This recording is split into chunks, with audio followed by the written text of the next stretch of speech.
All right, traffic time confessional. So I'm a little bummed out. Before I get going, I don't know that I put this in the last video. Leia does not have gestational diabetes. The test came back completely fine. Every blood test did not show anything in the ranges, the high end of the ranges, even close to where gestational diabetes is.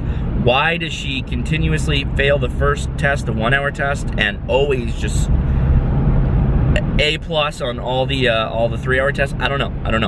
Maybe the test is just scaled difficultly in the 1 hour test, whatever.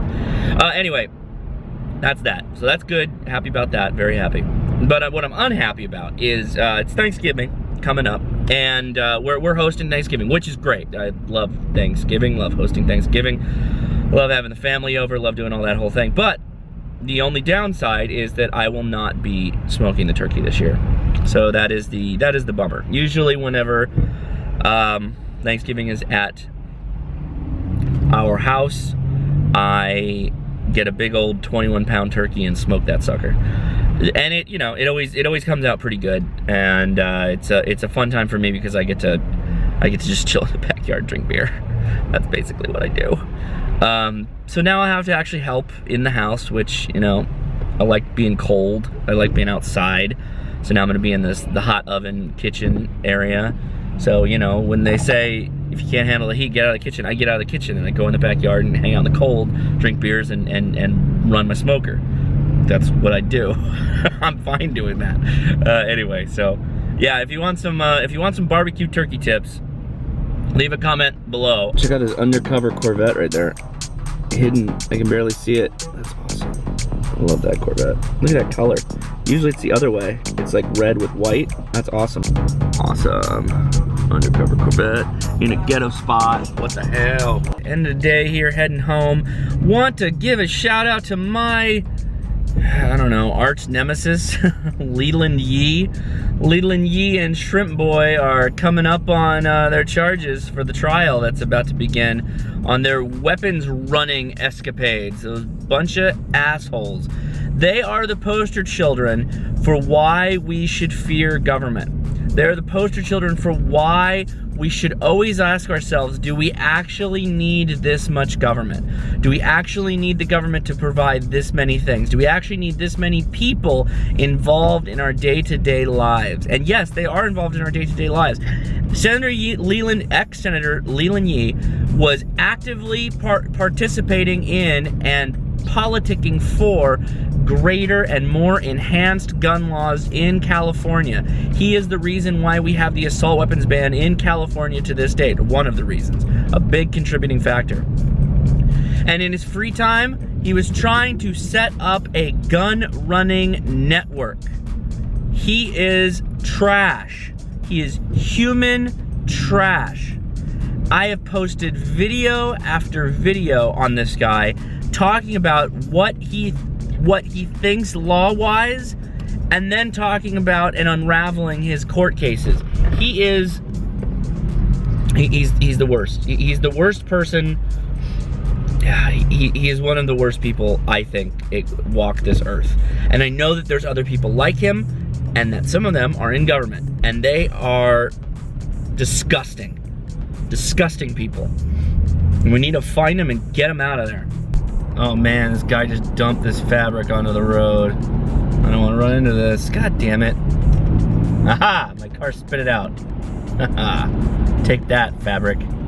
Life Hack Tuesday. Before I begin, got a couple of updates. I found possibly the coolest knuckle duster slash brass knuckles that I would have ever wanted to commit a felony in purchasing. They're made by a company called Bradshaw Knives, and they're called the Bradshaw Basher. They're cool. Cool look. Totally into that. But in California, you get caught with one of those, that's a hot felony, son. And you could carry a gun, right? You could have a concealed, loaded gun, condition 0, ready to go in your pocket. Misdemeanor. Anyway, so also update on the Yeti.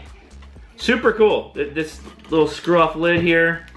Put your can in there. You can put a bottle in here too, a regular sized bottle. Won't do tall boys, and it won't do obviously over large bottles, but regular sized bottles, regular sized cans. Keeps the cans super cool.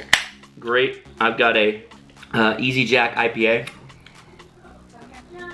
Good stuff. Gotta get that going before I get into some harsh real talk now. It's always a really hard, I've had this discussion before, and I believe I did this in a video years ago, but I'm bringing it back around because we're coming into the holiday season, coming in hot. There's more awesome things to buy than ever. Guys, myself included, start looking at toys they want to buy, and something always comes to mind. How am I gonna purchase this? How am I gonna buy these things? These top dollar expensive item. And the first proclivity for the people who don't have the money on hand is that they'll just take out a loan. You can look for, shop around for cheap loans, find something that's really cheap, a 1% interest rate even, you know, for something. Here is the life hack for Tuesday. If you don't have the cash on hand and you can't spare, or you do have the cash on hand but you can't spend the money, chances are you buying that thing is living beyond your means. I know, it's a hard thing to say. And hopefully you don't just take offense to what I'm saying and then shut down to the message. But the message is, if you don't have the cash to spend, then you gotta go to someone else and pay them future money to borrow the money that you need to buy the thing that most likely isn't a need. A lot of people come back and say, oh, you need to have a car to drive. Yeah, you need to have a car. You don't necessarily need to have a car that requires a car payment. See, car can mean a lot of things to a lot of people. Form of transport to go from point A to point B doesn't have to be $30,000. It doesn't have to be $25,000, it doesn't have to be $20,000, it doesn't have to be anything. It could just be the cash you have to buy a car. It's harsh, I know, and a lot of this is not meant to alienate anybody, but it's to get you thinking in the right way. Because if you learn this lesson now, it will pay dividends on the back end. There's a guy I know on popular guy on Instagram. He's blowing up on kind of on the race car scene for S2000s and other stuff. And I don't want to say I mentored him because I really didn't. He's a smart kid on his own. But he kind of came to this realization himself too after some gentle nudging in this direction. And it's helping him out a lot. He's able to do a lot more things and have a lot more liquidity and less volatility in his life. So what I mean with that is, once you get to the point that you're saving actively and you're putting down the money to get to where you want to be to buy that thing that you're ready to buy, you've done a load of research, you figured out exactly what it is you want to buy, and you're able to spend that money. You'll probably buy used in the beginning until you get, you know, some larger cash flows going, and that's good. That's what you want to do. Don't live the baller lifestyle to eat the 10%, 15%, 20%, 25% that drives off the lot with you in the car. That depreciation on the cars are not houses, right? You're not gonna put the car in the garage and come back 50 years later and it's a 64 and a half or 64 and a half Mustang, right? That's not today's world. There just aren't these collectible cars that are coming out now, and nor should you be thinking of cars as collectible or as an investment. There's some people who can, but that's not us. That's not you and I. That's not the people that are watching these videos. So figure out what you can spend. Figure out what your money is. And if you can't buy what it is with the money that you have on hand that doesn't put yourself at risk, right? You still gotta have that little safety bubble, that safety cushion, then don't buy it. You're living beyond your means. Wait, save up. Once you have that money and you've grown your safety cushion a little bit larger to take care of that added risk of the new thing you're buying for the insurance and everything else. I'm thinking cars, motorcycles, stuff like that in my head, because that's usually what people have in addition to homes, right? That are this debt that's just kind of hanging around their neck. Once you figure it out and you save the money, then buy. Right now, the only debt that Leia and I are carrying is a house note. And that's just because, like, that's crazy money. That is crazy money. You're at that point, right? So housing's different because housing, you gotta live somewhere. You have to pay to live somewhere. So you're either gonna pay someone for rent, paying off their mortgage, or you're gonna pay off your own mortgage. And those two things are pretty close together most times, right? So you might as well pay for your mortgage instead of paying somebody else's mortgage in rent, right? Build up some equity, then use that equity to put into a property in which you can rent and have someone else pay back your equity. That's life hack down the line when Leia and I end up buying our property for renting and all that stuff we plan to do in the future. But I gotta be doing that before I'm advising people to do it. Key point before we go any further. And Leia was the one that mentioned this, and this all goes together like Legos. Direct deposit all your money that you can through your work, right? Take a percentage of that and just dump it into savings. Figure out what you're comfortable with just dumping directly into savings and dump it directly into savings. That way it never shows up in your checking account. That way you're never tempted to use it. If you need to have a 401k direct deposit and a savings deposit and then a checking deposit, you can do all that now. All of that's possible. And that saving deposit, maybe that's your fund, right? That's your four-wheel drive off-road fund, right? For that truck you want to buy or whatever, right? That's that fund. So you figure out what that number is and you just nickel and dime it until you get there, and you will get there. And when you get there, it will be so much sweeter because it's all yours and you're not paying somebody back for it. Okay?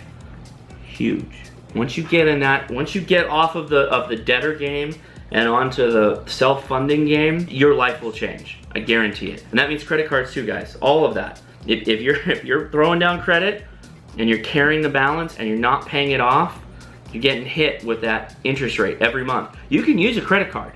You can use a credit card, but you have to pay it off before they take out the credit fee. So it's like you're paying twice a month almost. Okay? Important stuff to think about, look up, figure out how it works so that you don't get stuck in this debt game. The debt game is what is making people richer than all sin and poorer than all get out. Is the debt game. Those who understand it, those who don't get it. And those who understand it are profiting off of those who don't understand it. That's not to say they're douchebags or assholes or any of that. Free will, free market, I'm totally a supporter. They're playing the same game differently, right? It's the same game. They're just figuring out how to profit off the game, and other people are paying for the game. They're paying to play, profiting to play. Big difference. Same game, right? So, it's good talk, guys. Go take a shower. Take it easy.